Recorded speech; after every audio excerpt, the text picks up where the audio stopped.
자, 이상민 의원뿐만 아니라 이낙연 전 민주당 대표가 오늘 호남의 심장이라고 불리는 광주를 찾았습니다. 내년 총선 출마를 준비하고 있는 측근 인사의 출판 기념회에 갔는데 여기서 이렇게 말했습니다. 이상민 의원님이 그 민주당이 개딸당으로 전락했다 하면서 탈당하셨는데 예, 그 고민에는 공감하고요. 단지 그분의 선택에 대해서는 상의한 바는 없습니다. 좀 놀랬고요. 신당 창당을 고려하고 계신지. 국가를 위해서 이 시기에 제가 할 일이 뭔가 골똘히 생각하고 있고요. 생각이 정리되면 늦지 않게 말씀드리겠습니다.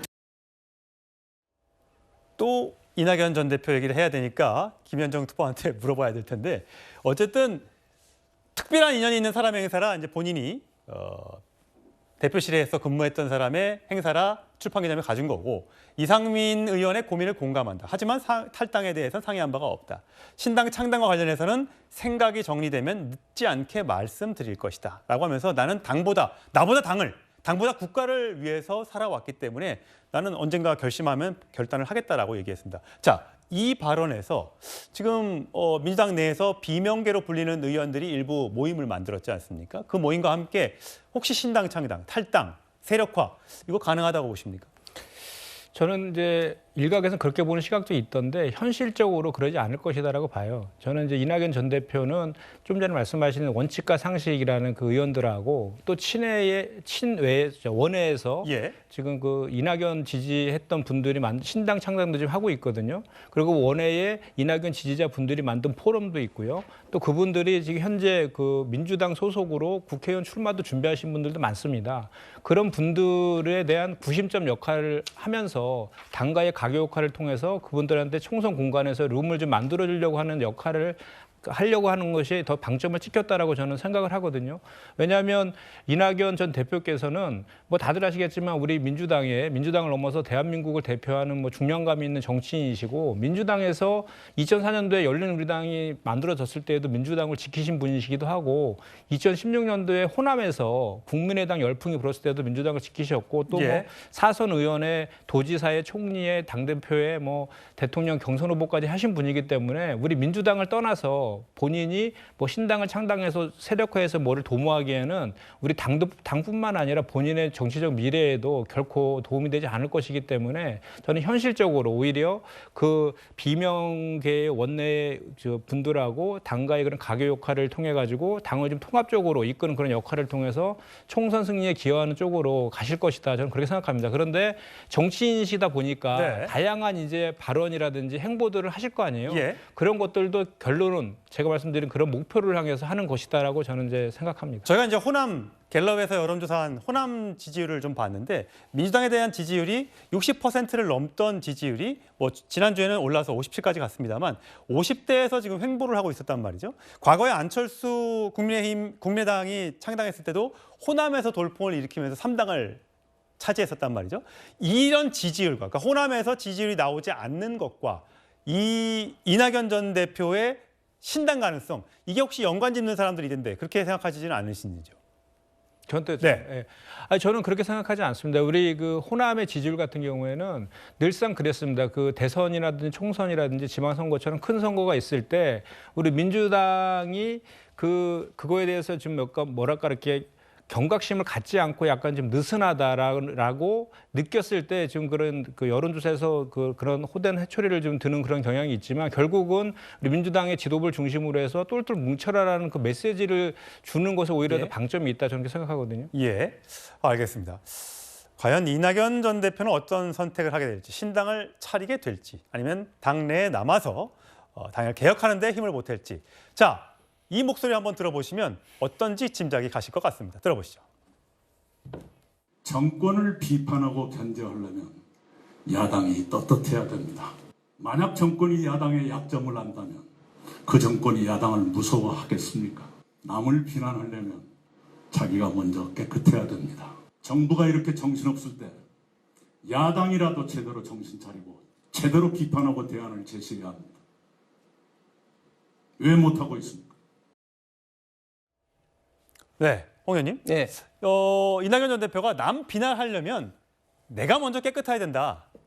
이재명 대표를 겨냥했다고 봐야 되겠습니까? 예, 그렇습니다. 100% 이재명 대표고 사실 이낙연 전 총리 대표께서 계속 어떤 도덕성 문제를 뭐 그 이전부터 계속 강조를 해 오셨죠. 제 기억만 하더라도 국회의원 때도 이런 말씀을 이제 많이 하셨는데 사실 이낙연 대표께서 경선에 지시고 난 다음에 이제 미국 가서 6월 달에 이제 입국하면서 계속해서 제가 생각할 때 물 밑에서 당 개혁이라든지 이런 어떤 쓴소리 조언을 많이 좀 하고 있는 걸로 알고 있습니다. 그런데 그런 것들이 전혀 이제 먹히지는 않고 썩은 수박으로 개딸로부터 집중 공격을 본인뿐만 아니라 어떤 본인이 지지하는 의원이라든지 세력들이 공격을 받으니까 이제 좀 뭐 심리적인 어떤 마음의 결정을 하신 것이 아닌가.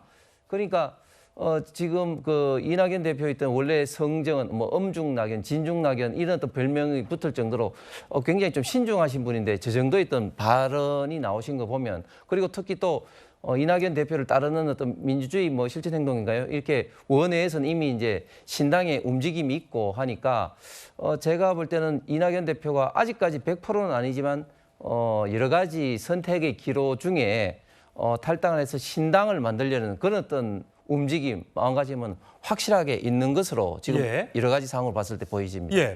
박원석 전 의원 보시기에는 지금 정세균 전 총리가 최근 당내 상황이 우려스럽다라는 메시지를 내고 있고 또 김부겸 전 총리 같은 경우도 선거제 개혁 관련해서 연동형 비례대표에 대해서 다시 돌아가서 병립형으로 가려는 민주당의 움직임에 대해서 우려를 나타내면서 또 민주당이 다양성을 존중하지 않고 하는 것을 공격하는 것은 백색 테러다 이렇게 얘기하고 있는 거 봐서는 혹시 이 전직 총리의 이 3명 이낙연 전 총리까지 해서 신당 가능성 있어 보이십니까? 뭐 신당까지 거론하는 것은 조금 성급한 그 관측인 것 같고요. 다만 이제 선거 제도에 관해서 그리고 당 운영에 관해서는 세 분 전직 총리의 문제 의식이 일맥상통하는 면이 있는 것 같아요. 세 분이 뭐 만나시거나 만나지 않더라도 물밑에서 어떤 공감대를 갖고 있고 어떤 소통을 하는지는 저희가 알 수는 없으나 적어도 이낙연 총리가 최근 들어서 메시지 나오는 내용을 보면 그리고 김부겸 전 총리 지난주에 언론이랑 했던 인터뷰 내용을 보면 거의 문제의식이 대동소이하거든요. 그리고 유인태 전 사무총장께서 전달하신 바에 따르면 정세균 전 총리도 최근 당 상황에 대해서 우려를 갖고 있고 선거제도 개혁과 관련돼서는 역진해서는 안 된다.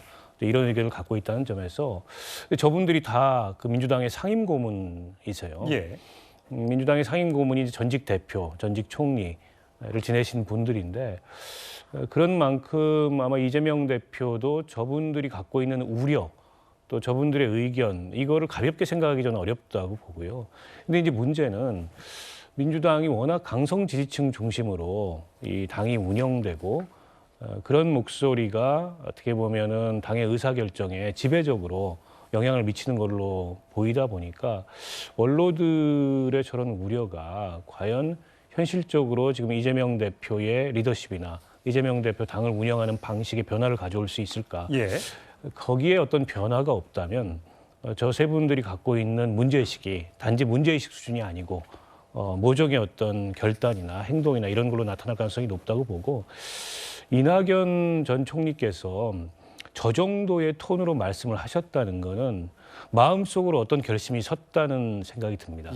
다만 시점, 조건 이런 것들에 대해서 한 번 더 신중하게 생각을 하고 계신 것 같고요. 기존과는 확연하게 이 톤이나 표현이 달라졌기 때문에 민주당으로서는 이낙연 총리가 저 정도 말씀하시는데 왜 이재명 대표가 아무런 조치도 취하지 않을지 그 점이 저는 사실 좀 의아스럽습니다. 굉장히 신중한 것으로 알려진 이낙연 전 대표. 과연 앞으로의 행보가 어떻게 될지 관심 있게 지켜보도록 하시죠.